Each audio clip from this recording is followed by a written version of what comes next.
En el centro universitario y de Tonalá, de la Universidad de Guadalajara, mi alma mater. Yo soy tapatía, entonces me da mucho gusto estar aquí con ustedes y agradecerle al doctor Marco Núñez Becerra por abrirnos nuevamente las puertas de esta universidad. Muchísimas gracias.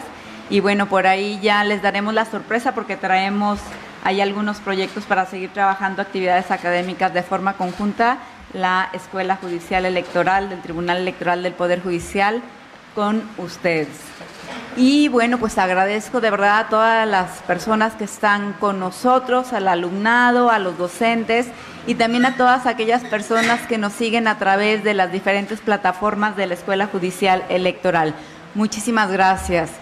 Y bueno, pues sin más preámbulos, ya lo conocen muy bien y pues le voy a ceder el uso de la voz al magistrado Felipe de la Mata Pizaña, quien nos va a hablar sobre la protección de la independencia judicial. Adelante, por favor, magistrado. Muchas gracias, Gaby. Nuevamente agradezco a la Universidad de Guadalajara, Campus Tonalá, la invitación. Agradezco mucho al señor director aquí presente. Agradezco, por supuesto, al señor rector del campus, que lamento personalmente la situación que está viviendo en este momento, y por supuesto también a las autoridades de la Universidad de Guadalajara. A ver, vamos a platicar de un tema que a mí me resulta fundamental, que es el tema de independencia judicial. Voy primero a exponer, digamos, unas hipótesis. A ver, las hipótesis, que me parecen clarísimas, es que se requiere proteger la independencia judicial, que es indispensable que se proteja la independencia judicial y que de hecho, a ver, que eso da, vamos a decirlo así, base o se encuentra basado en la idea de división de poderes. El control del poder y la división de poderes es algo, pues al menos, que desde el siglo XVII más o menos nos queda claro en Occidente como indispensable para que exista una democracia. Lo segundo, justo, vamos a ver algunas jurisprudencias y casos del tribunal donde se ha garantizado la independencia judicial. Es importante hacerlo notar porque nos vamos, a través del análisis de estos casos, sabremos qué conductas han sido contrarias a la independencia judicial. Y termino hablando de algunas dudas que últimamente, en los últimos semanas, se han puesto en torno a reformas al Poder Judicial, particularmente en temas electorales, pero no me voy a concentrar a ninguna de ellas. Me refiero a las ideas, no a las reformas. Eso también lo quiero hacer notar. Y aquí está el temario. ¿De acuerdo? Primero definiremos qué entendemos por independencia judicial, para qué nos sirve, alguna idea del marco jurídico de independencia judicial, cómo garantizarla y justamente empezaremos a ver los casos, ¿de acuerdo? Casos y algunos temas estadísticos que yo creo que les van a resultar interesantes. Para terminar, ahora sí que al final, pero no a lo último, para terminar con las dudas en torno a las problemáticas que últimamente de manera social se han estado presentando en torno a la independencia judicial. A ver, la primera cuestión es justo, vamos a decirlo así, ¿qué demonios es eso de la independencia judicial? Y como aquí se define, es una actitud que deben tener los jueces, una actitud de neutralidad frente a las partes, una actitud de neutralidad frente a los órganos de gobierno diferentes al Poder Judicial, y de alguna manera me recuerda que si bien es una actitud que se encuentra como principio judicial y que se encuentra en la ley establecida y en los códigos de ética, pues en mucho se trata también, lo digo con mucho conocimiento y después de muchos años de haber trabajado en temas judiciales, se trata también de una actitud ante tu trabajo. Bien decía don Leonel Castillo, que fue presidente del Tribunal Electoral, que no hay presiones sino presionados. Las presiones más grandes pueden venir y puedes dejarlas pasar. Tú tienes que hacer tu trabajo. El tema no es que te presionen. El problema real es que tú te sientas presionado, ¿no? Y eso es lo que tú debes tener claro. Tienes la obligación de no dejarte presionar, pero más allá de eso, también tienes la obligación ética de no dejarte presionar. Pero además de eso es una actitud psicológica frente al caso, ¿no? Yo no me voy a dejar presionar por nadie. A ver, por las partes, por el gobierno, por la oposición, tampoco por la comentocracia, tampoco por los académicos comentócratas y por supuesto tampoco por la opinión pública. Lo he vivido todo, así que sé de lo que hablo. ¿Por qué es necesaria la independencia judicial? Porque garantiza la división de poderes. Repito, yo le digo mucho a mis alumnos cuando hablamos de temas de constitucionalidad, no todo pacto fundamental es una constitución. Para que haya una constitución se requieren ciertos elementos que más o menos han estado claros desde el siglo XVII. El primero y más importante, pues se trata de una ley suprema, efectivamente, que se encuentra por encima de todo el orden. Segunda cuestión, que exista el principio de derechos humanos. Que exista, esto es fundamental, porque no entendería hoy día un orden constitucional donde los derechos humanos no sean el principio fundamental del resto del sistema. El segundo, el principio democrático, que además forma parte hoy día de los derechos humanos. Creo que eso ya no se encuentra en duda, pero también son derechos humanos. El tercer elemento, que es el control del poder. Una constitución debe servir para restringir el ejercicio abusivo del poder. Y para eso existen varios mecanismos. El más importante, la división de poderes. Otros pueden ser el control constitucional de leyes, por ejemplo, o el control constitucional de los actos del Estado. Pero eso es un elemento más. Si no hay independencia judicial, no hay división de poderes. Si no hay división de poderes, no puede hablarse en los hechos realmente de una constitución. En los hechos dejaría de ser un Estado constitucional para convertirse en un Estado, pues, por utilizar palabras filosóficas antiguas, tiránico, dictatorial en términos modernos. Ahora, el marco jurídico de la independencia judicial, repito, se encuentra en todos los extremos de los ordenamientos jurídicos nacionales, comenzando por la Constitución. Más claro que eso nada. También le digo a mis alumnos, la Constitución no es un libro.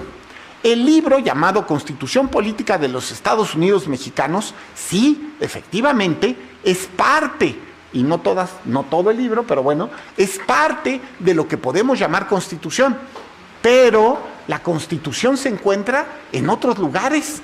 Por eso hago referencia también a otro tipo de orden, inclusive también el orden internacional.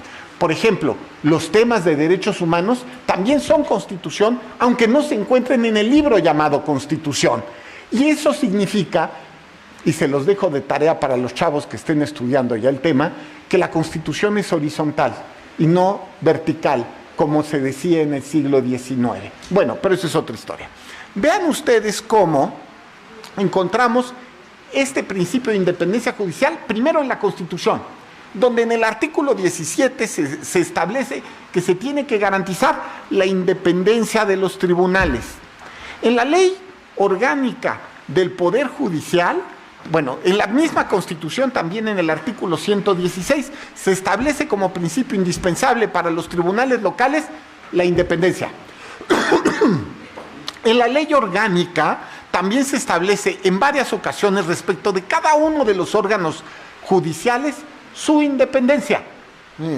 Otra de las cosas que le digo a mis alumnos es que, a diferencia de lo que pasa con el poder ejecutivo, que es unipersonal, o del poder legislativo, que se encuentra en las dos cámaras de diputados y de senadores, el poder judicial corresponde a cada uno de los titulares del poder judicial, y son varios miles. ¿Quiénes? Pues todos los jueces de distrito, magistrados de colegiado, de apelación, magistrados electorales, ministros de la Corte, magistrados de todo tipo, todos, el Consejo de la Judicatura, miembros del Consejo de la Judicatura, ¿de acuerdo? Y por eso es tan importante decir que en todos los ámbitos y en todos los órganos tiene que haber independencia judicial. Ahora, aquí se encuentran los principios internacionales que también son constitución, ¿de acuerdo? A ver, los principios de Bangalore sobre la conducta judicial, ¿de acuerdo? Donde señalan como valor fundamental en un Estado democrático la independencia judicial. Fíjense ustedes, fundamental, Estado democrático, es decir, un país donde no existe independencia judicial no puede llamarse democrático. Tan claro como eso, esos son los estándares internacionales. Los principios básicos también de la independencia judicial de la ONU también establece, fíjense los elementos, bien importante, independencia de la judicatura, recursos adecuados. Voy a volverlo a decir porque lo decía ahorita el doctor Wong hace unos momentos. Recursos adecuados, no fastuosos, pero sí adecuados, ¿de acuerdo? Personas seleccionadas, permanencia en el cargo, inamovilidad de los jueces y prohibición de suspensión arbitraria. Perdón, ¿a alguien le parece que estos no sean los principios mínimos de la independencia judicial? Es que no podría haber una judicatura independiente sin estos elementos mínimos, ¿de acuerdo? Y fíjense cómo la idea de selección nos implica justo que hay un órgano selector, pero de eso platicaremos en unos momentos. El Código Iberoamericano de Ética Judicial también dice claramente que el Estado constitucional debe proteger la independencia judicial como una garantía para que la ciudadanía goce del derecho a ser juzgados con parámetros jurídicos. Si un juez pierde su independencia, se convierte en político. Eso es muy claro. A ver, es que lo dice también el Código Iberoamericano. Solo puede ser jurídica una resolución que ha sido emitida por un juez independiente. Tan claro como eso. Ahora, ¿cómo garantizar la máxima independencia judicial? Bueno, vamos a decirlo. De lo que acabamos de leer, ¿de acuerdo? Vamos a complementarlo con los estándares de la Comisión de Venecia. Sé que esto es muy técnico, pero a ver, quiero hacer notar que la Comisión de Venecia es el órgano del Consejo de Europa en los temas de democracia, ¿no? Y tiene que ver también con derechos humanos. No estamos hablando de cualquier órgano, es uno de los órganos más importantes del mundo, que además tiene una subcomisión para Latinoamérica que integra a México, ¿de acuerdo? Entonces estamos hablando de un órgano en el cual participa el Estado mexicano. Bueno, miren, casi los voy a leer, porque nos deben quedar claros. Es que en los últimos meses estas cosas deben quedar claras. A ver, bueno, ¿cuáles son algunos principios fundamentales que garantizan la independencia judicial? Bueno, en torno a la selección, toda decisión relativa a la carrera profesional de los jueces debe apoyarse en criterios objetivos. Pues sí, nada de que me cae bien, me cae mal el juez. La selección y la carrera de los jueces debe basarse en el, perdón, ¿me ayudan a leer? ¿En el qué? ¿Qué dice? Mérito, ¿de acuerdo? En el mérito, atendiendo a sus calificaciones, su integridad, competencia y eficacia. La magistratura debe ser abierta y accesible a la sociedad, eso es evidente, me parece más que claro, que eso también podría ser un error de una judicatura cerrada o no abierta a la sociedad. La autoridad competente en materia de selección y carrera de los jueces debe ser independiente al gobierno y a la administración pública, eso también me parece claro. Bueno, en el caso de que se permita al gobierno intervenir, los procedimientos deben ser transparentes. Ahora, los nombramientos de jueces no constitucionales no deben ser en cuestión sometida a votación. los nombramientos de jueces no constitucionales no debe ser una cuestión sometida a votación, pues existe el riesgo de que las consideraciones políticas prevalezcan sobre los méritos. Última, método apropiado. Consejo Judicial de Selección con garantías constitucionales para su composición, poderes y autonomía. Más claro ni el agua, ¿de acuerdo? Pero vamos a seguir. Duración del mandato. A ver, esto es súper importante también, ¿eh? Miren, la independencia judicial solo se puede garantizar si los jueces terminan el mandato para el cual fueron electos. De otra manera, van a vivir siempre con una pistola aquí en la sien, diciéndoles, si no haces lo que yo te digo, te reformo. A ver, más claro, ni el agua nuevamente. Y por otro lado, en el tema de inamovilidad y régimen de sanciones, pues la inamovilidad en principio debe ser la regla.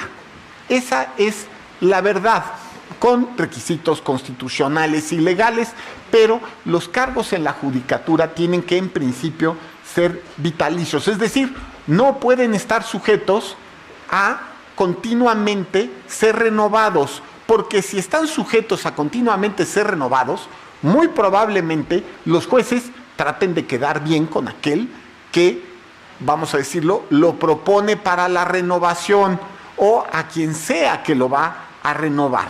¿De acuerdo? Bueno, la remuneración de los jueces, ¿de acuerdo? Se establece que debe ser una percepción proporcional a la dignidad del encargo. Los jueces no son, vamos a decirlo, órganos menores, ¿sí? Son órganos importantes del Estado judicial, tampoco deben ser exagerados ni fastuosos. Sin embargo, sí que deben ser proporcionales. Fíjense cómo en los países nórdicos incluso se prohíbe la reducción de salarios y se garantiza el incremento conforme al coste de la vida.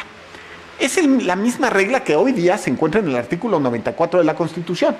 Hoy día el libro llamado Constitución Política de los Estados Unidos Mexicanos prohíbe que las percepciones de los jueces se reduzcan. ¿De acuerdo? Sí, eso es lo que dice la Constitución. Por otro lado, el tema del presupuesto, que eso es verdaderamente un tema complicado. Se deben asignar recursos suficientes, incluso en tiempo de crisis, porque la justicia no es un tema secundario. La justicia es un tema fundamental. Yo estoy seguro que todos hemos oído marchas, luchadores sociales, activistas, que lo que gritan es justicia. Es una demanda fundamental de la ciudadanía. Bueno, eso significa que el juez no debe tener, primero, debe tener independencia externa, primero contra los poderes del Estado. Por eso los jueces deben tener, por ejemplo, inmunidad judicial, no necesariamente fuero, pero sí inmunidad judicial. También independencia interna respecto de los órganos, incluso superiores. Inmunidad funcional, ¿de acuerdo? Frente a actos cometidos en funciones que no sean intencionales, particularmente el soborno. Y, por supuesto, los jueces no deben hallarse en una situación que pueda cuestionar su independencia. Ahora, también es fundamental que los jueces, la última instancia de los jueces sea la última instancia final, porque hay también lugares del mundo donde hay decisiones que todavía pueden ser sometidas a los congresos. Y justo la independencia dentro del sistema judicial. Una organización jerárquica de la magistratura nos dice en la que los jueces estén subordinados viola la independencia judicial. Bueno, y es muy técnico el tema del turno, pero evidentemente lo que pide es que el turno no debe estar influenciado por nadie. De acuerdo, las reglas del turno deben seguirse. Es más importante el turno de lo que creen en la práctica, ¿eh? Bien, ahora, el principal factor de fomento de la independencia judicial tiene que ser el reconocimiento del poder legislativo a todos los estándares internacionales y hoy día nacionales que se encuentran, ¿de acuerdo?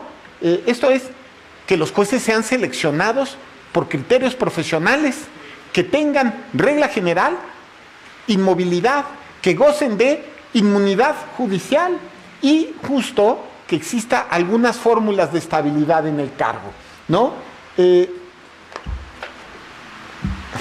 Ahora, aquí empezamos con algunos casos de la Sala Superior que me parecen pueden ser interesantes, ¿de acuerdo? El maestro Wong se va a acordar de varias porque tienen que ver justo con magistrados locales cuando él era justamente el presidente de la magistratura local electoral. A ver, primero, el tema de protección de las remuneraciones de las magistraturas locales. No se le puede bajar a un magistrado sus percepciones, aunque sea nuevo. Es decir, si un magistrado ingresa a un órgano del Poder Judicial, tiene que ganar lo mismo que el resto de sus compañeros. Eso es un principio que se encuentra establecido, primero, y antes que nada, en el propio 94 de la Constitución, y segundo, se encuentra establecido también por racionalidad. No puede haber jueces o magistrados de primera y de segunda.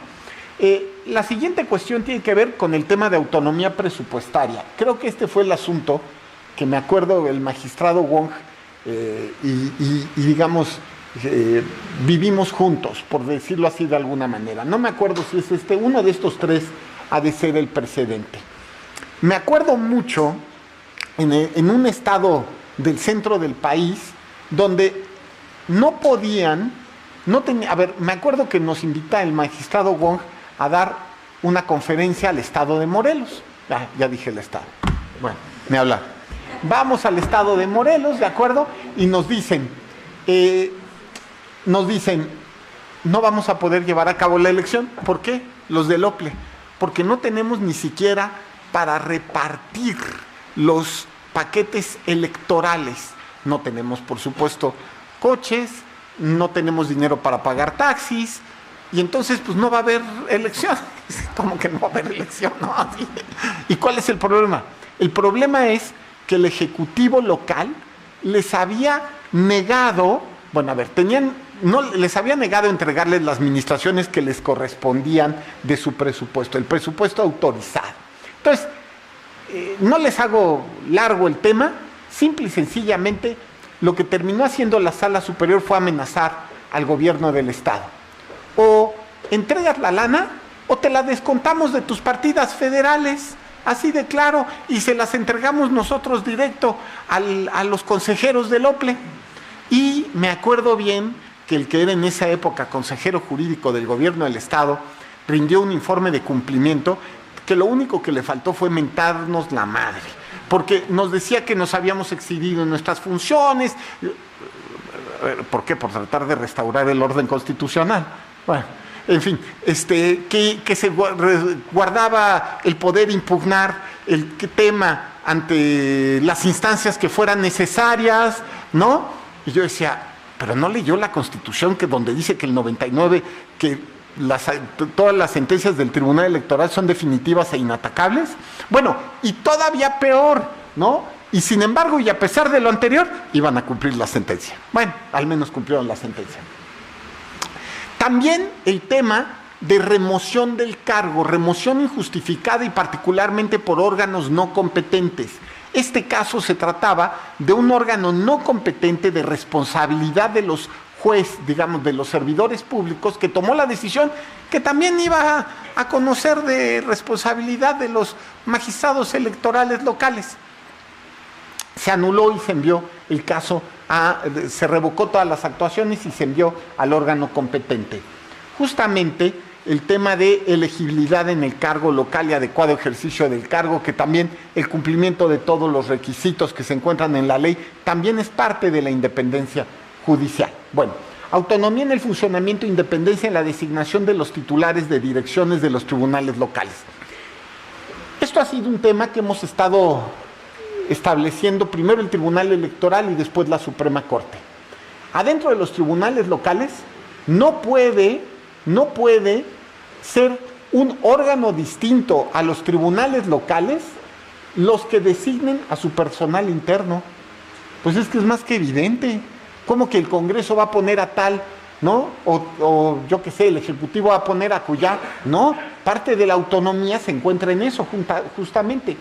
La garantía de inamovilidad y estabilidad en el cargo de magistrados electorales que no gozan de inamovilidad consiste en que en el plazo en el que han sido electos sean inamovibles y sea estable su cargo. Lo contrario es contrario al principio de independencia, lo ha dicho la Sala Superior. Y justo el siguiente caso tuvo que ver también con temporalidad. Bueno, la jurisprudencia convencional también ha sido rica en esta temática, ¿de acuerdo?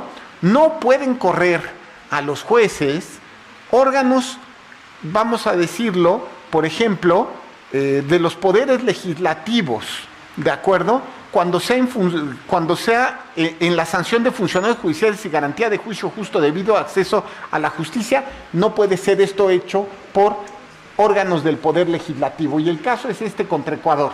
Luego, garantías de independencia judicial de funcionarios pertenecientes a tribunales electorales contra destituciones indebidas e injerencias del poder legislativo. En el mismo sentido, los órganos legislativos en principio no son los idóneos para tales suspensiones, salvo que se siga el debido proceso. Podría seguir, se las voy a dejar.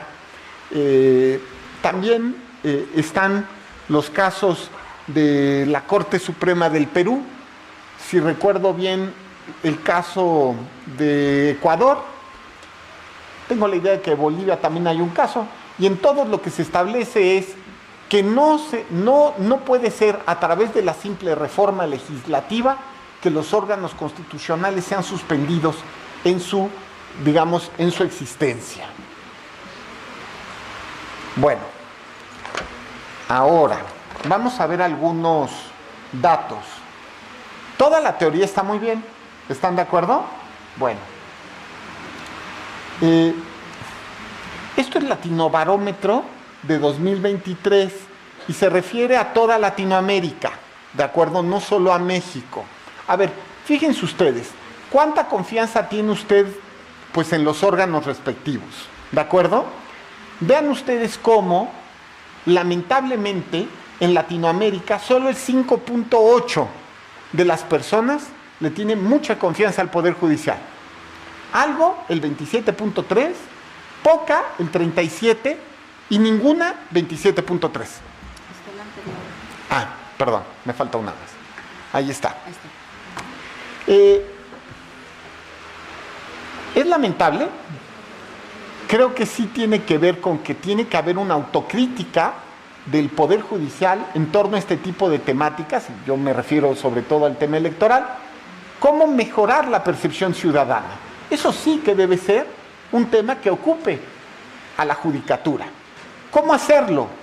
No es suficiente cerrarse en sí mismo y decir, estamos perfectos y así fuimos diseñados perfectamente, yo qué sé, desde 1812. No es suficiente.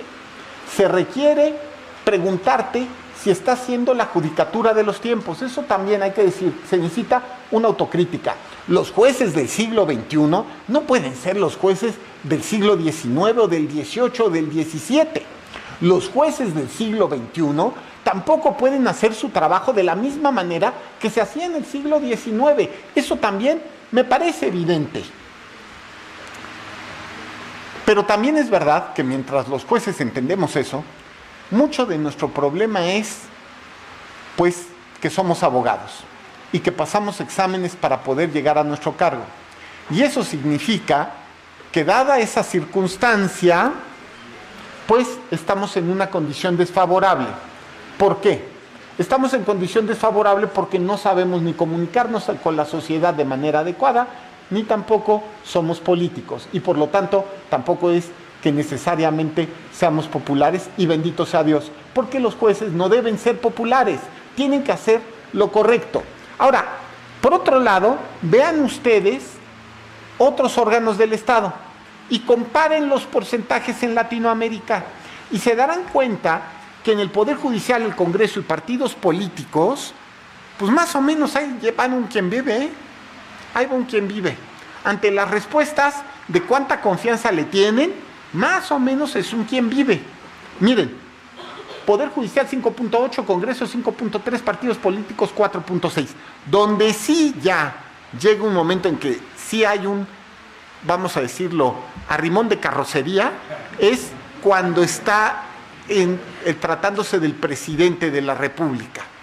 Parece ser que en Latinoamérica somos presidencialistas y confiamos en los presidentes de la República, pero no en el Poder Judicial, ni en el Legislativo, ni en los partidos políticos. Miren, vuelvo a hacer lo mismo. En Latinobarómetro, ¿el Poder Judicial debe ser independiente del Ejecutivo?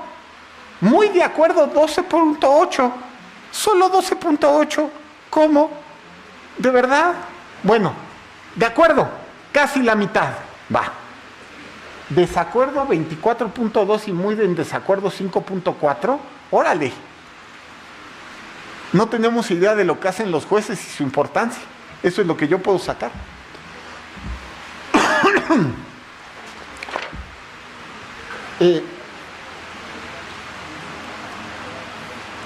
Ahora, en percepción de la encuesta de Latinobarómetro en torno a México, pues tenemos resultados que a ratos son semejantes a los de Latinoamérica.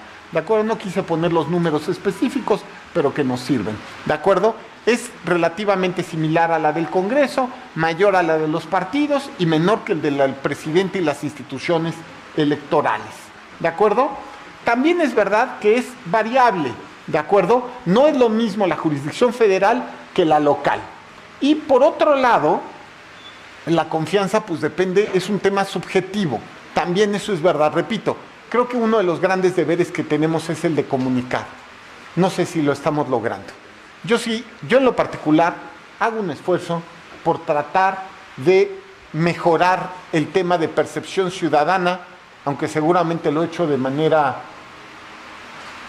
parca o corta, o quizá no he tenido la visión suficiente. A ver, miren, me parece que uno de los elementos fundamentales es establecer el principio de justicia abierta incluso en la propia Constitución, que a mí me parece que hay elementos suficientes para establecerlo en la Constitución Ley Suprema y no necesariamente en la Constitución Libro.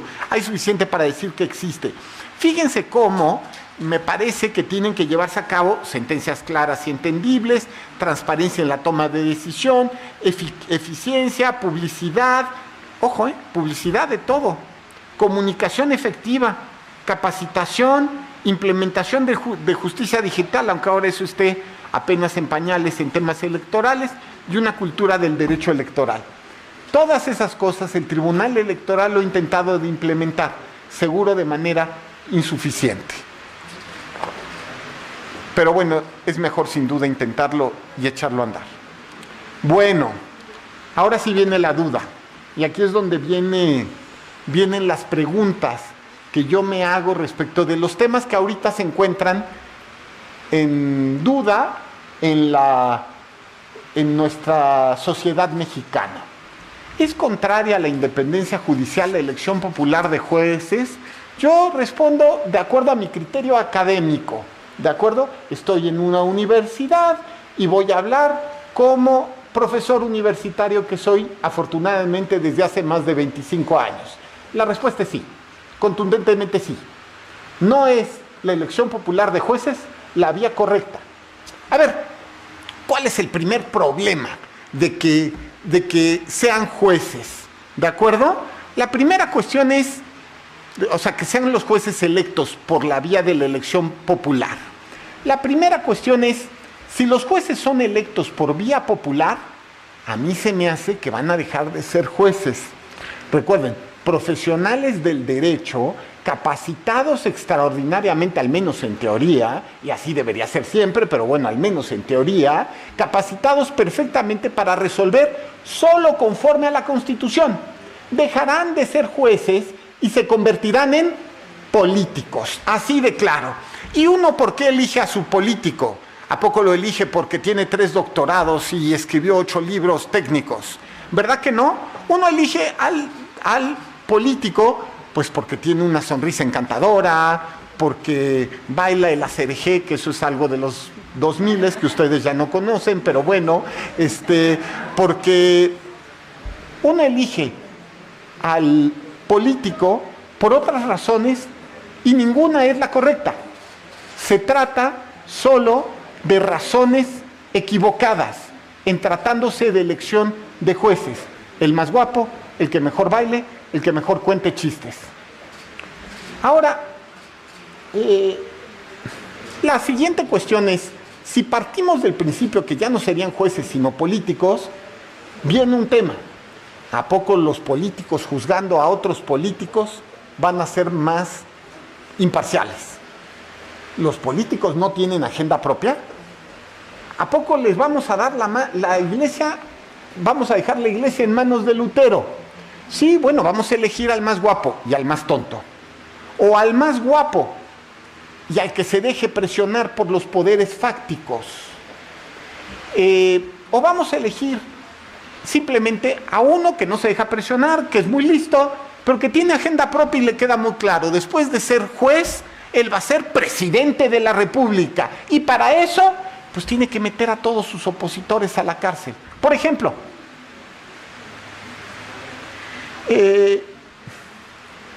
por otro lado, ¿de verdad los políticos van a ser mejores o van a tener mayor independencia sometiéndose a las urnas? ¿De verdad los jueces políticos van a ser mejores sometiéndose a las urnas? ¿De verdad? A ver, sabemos perfectamente que para ganar las elecciones, más allá de lo que dice la ley y las prohibiciones que están en la Constitución, hay dinero de por medio. Así es como se gana. Y entonces la pregunta es, ¿quién va a poner el dinero? ¿Quién? Empresarios. Genial. ¿Qué otro tipo de empresarios también hay? Empresarios de cosas ilícitas. Újule, ya empezamos con problemas. Cabilderos. Újule, seguimos con problemas. Iglesias, alguna de las iglesias que hay en este país que quiere tener a sus jueces. Újule. ¿Ya me doy a entender? Es que la idea es malísima, malicísima, ¿de acuerdo? Los políticos, estos jueces políticos, estarían sometidos a las mismas presiones y fuerzas, factores reales de poder, diría Lassalle, que son los que determinan las elecciones. Y eso no es razonable. Propuestas políticas, además, eso es mejor que todo. Bueno, ¿a quién se va a proponer? ¿A quién se va a proponer? ¿A quién vamos a proponer para que vaya a la elección? Los jueces más imparciales. El hombre que me pueda plantar cara. ¿Cierto, verdad? ¿Así va a ser? A ver, yo no soy político, alabado sea Dios, ni quiero serlo, ni lo seré jamás. Dicho lo anterior, si yo fuera político diría, no, pues yo quiero poner a alguien que pues jale conmigo. La neta, pues sí, así de claro. Entonces, propuestas políticas sometidas a elección popular, es que se me ocurren peores ideas que eso. Y repito, el tema es el financiamiento al final del día.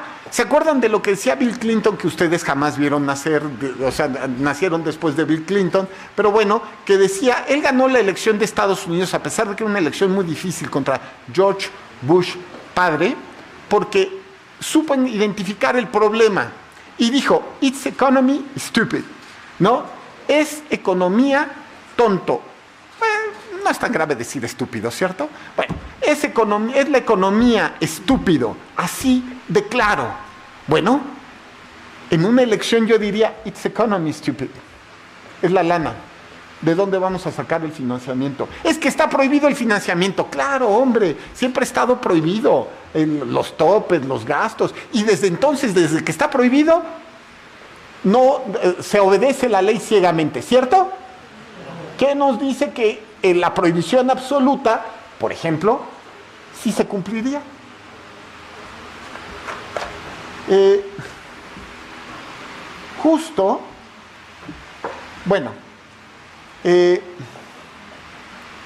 Justo entonces existe riesgos de intervención de poderes fácticos que hasta ahora no han intervenido, digamos, en la elección de jueces, claro que existe peligro a que los jueces empiecen a presentarse frente a otros intereses. Esto es peor, porque además si los jueces van a ser reelectos, yo entiendo y sé que en el mundo desarrollado, particularmente en Estados Unidos, los jueces locales, es que quiero hacerlo notar, los locales, los del condado, ¿de acuerdo? Bien, los jueces locales son electos, ¿de acuerdo? Pero y también los fiscales, por cierto. Ahora, la pregunta es, si yo fuera fiscal de aquellos que son políticos, yo diría, viene mi reelección. Primer problema que me voy a preocupar, conseguir dinero. ¿Dónde lo voy a conseguir? Díganme. Ya tengo yo el poder. ¿A quién voy a presionar para que me dé el dinero? Bueno, ya lo conseguí. Vía lícita. O está prohibido y voy a obedecer la Constitución. Bien, ok. Pero entonces viene la siguiente pregunta, que es, ¿qué tengo que hacer para ganar la elección? Ya canté, ya bailé y eso ya no me va a servir. ¿Ahora qué me va a servir? Díganme, ¿qué es lo lógico? ¿Qué es lo lógico? Díganme, es que es muy obvio. Anímense. Venga. ¿Mandé? Bueno, lo puedes meter a la cárcel. Bien. He aquí un político adecuado. Va. Siguiente, ¿qué otra cosa puedes hacer? Sí. Prometer, claro, pero no solo prometer. Aquí es donde viene el tema. Golpes de efecto. He metido a la cárcel 200 delincuentes. Claro, dentro de 2 años todos serán declarados inocentes. Pero por lo pronto he metido a la cárcel 200,000 delincuentes. Repito, dentro de 3 años todo el mundo va a decir, ay, lo siento, perdone, pero es que el juez se quería reelegir. Golpes de efecto. Prometer, mano dura contra la delincuencia. Ahora, yo me pregunto también, y en estas campañas, ¿qué es lo que se va a prometer? Porque también eso me preguntaba yo. ¿Qué voy a prometer? Digamos que yo me voy a presentar a la elección. ¿Qué prometo? Que no sea ilícito, por favor. Seguir la Constitución y la ley, ¿no? ¿O qué otra cosa puedo prometer? Yo estoy obligado al cumplimiento de la Constitución y la ley. ¿Qué más podría yo prometer? Díganme. Bueno, y Gaby, que también se va a lanzar a las elecciones, ¿qué podía prometer? Pues lo mismo. Es que los jueces eso es lo único que pueden prometer, cumplir y hacer cumplir la Constitución. Es lo único. Entonces, ¿cuál va a ser la novedad de las campañas? Bueno, y si además se llegaran a meter los partidos políticos, no, pues ya es el mundo de la locura. Bueno, está prohibido que se metan los partidos políticos. Por supuesto que está prohibido. Claro, y en este país las prohibiciones se siguen a rajatabla. Esto es Noruega, ¿verdad? ¿A poco ningún partido va a tener su juez? ¿A poco la estructura de los partidos no van a tratar de influenciar los resultados? ¿A poco las organizaciones sindicales que se encuentran muchas veces dentro de los partidos no van a tratar también de influenciar el resultado? Otro de los temas es la cuestión de la remuneración, pero lo voy a dejar en suspenso. No me parece elegante hablar del tema porque siendo juez en funciones no me parece elegante. Ahora, otros casos. Peor es pensar que se limiten las facultades de los tribunales constitucionales a partir de reformas constitucionales o legales. ¿Se imaginan ustedes? Este tribunal constitucional puede resolver todo, salvo, y viene una listita de cositas. ¿Por qué?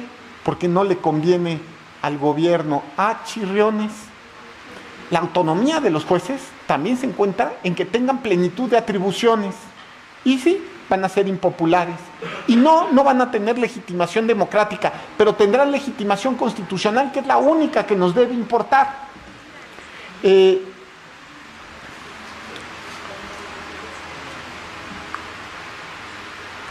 Vaya, ahí está. ¿De acuerdo? Sin duda, la determinación de conclusión anticipada de jueces es también contrario a la independencia judicial. Los jueces, no habrá juez libre si sabe que en cualquier momento lo pueden correr del cargo.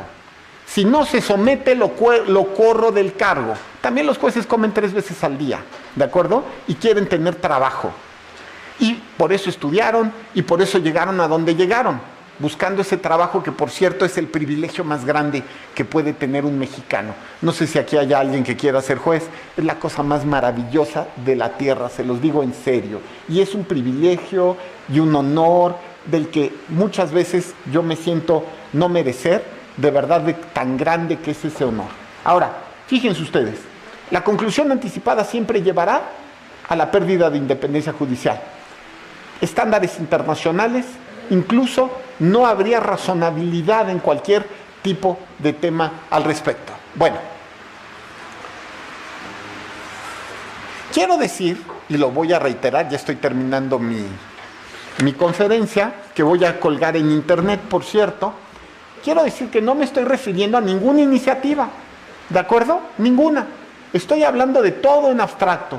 Son ideas académicas en un ambiente universitario y quiero que así se tome. Sin embargo, en abstracto, me refiero particularmente a estos 3 temas que me parece que no pueden ser admisibles por ser contrarios a la independencia judicial.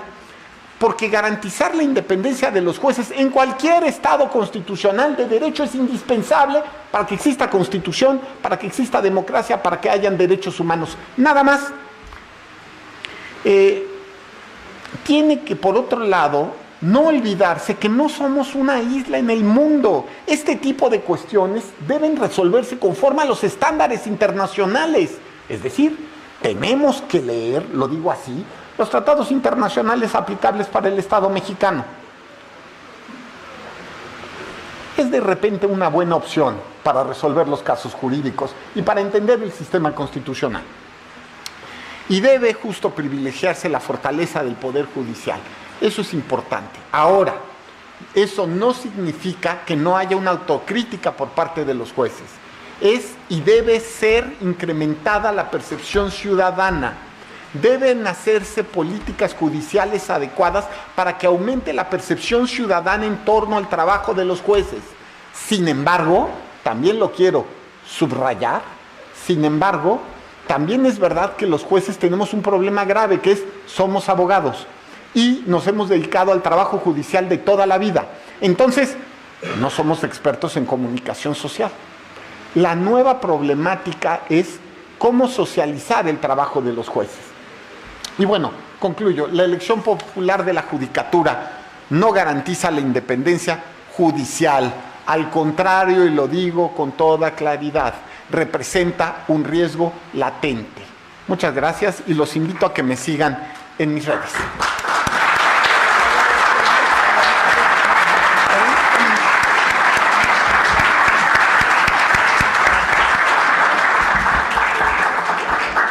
Agradecemos al magistrado Felipe de la Mata Pizaña esta excelente conferencia de clausura, para llamarla así, de las brigadas electorales que llevamos a cabo en la Escuela Judicial Electoral. Muchísimas gracias a todas y a todos. Le voy a pedir al doctor Marco Núñez que por favor nos acompañe para hacer las entregas de las constancias respectivas, así como al doctor César Lorenzo Wong-Meras, por favor.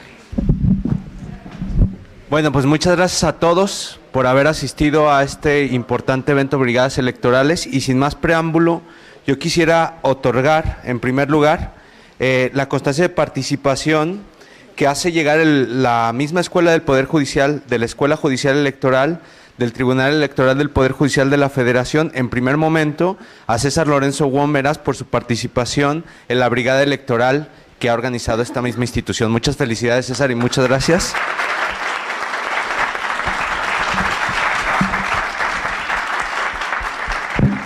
Y asimismo, pues la constancia de participación a nuestro ponente y siempre invitado, el magistrado Felipe de la Mata Pizaña. Muchas gracias, director. Y hacemos un intercambio, ¿no? Y hicimos un intercambio. Y bueno, Por último, agradecerles haber venido al Centro Universitario de Tonalá, que consideren que este es un público para charlar estos temas de tanto interés, presentar los libros y hacer las brigadas. Y próximamente los invitaremos a la cátedra que entre la Universidad de Guadalajara, con este centro universitario y el tribunal, llevarán a cabo. Muchísimas gracias y ojalá estos temas sigan siendo materia de discusión en los pasillos y también afuera de la universidad. Es nuestra labor llevar estos temas a la ciudadanía porque, como ya lo vimos, es un tema que afecta a nuestros derechos ciudadanos y que constituye lo más básico, lo más fundamental de nuestra democracia, que es uno de los bienes más preciados que tenemos como país. Muchas gracias por asistir y que tengan muy buena tarde, y muchas gracias, Gabriela, por este esfuerzo de la Escuela Judicial Electoral. Gracias a todos, buena tarde. Antes de terminar, si nos pueden regalar una foto de aquí para allá, se los agradeceríamos mucho. ¿Sale? ¿Bajamos?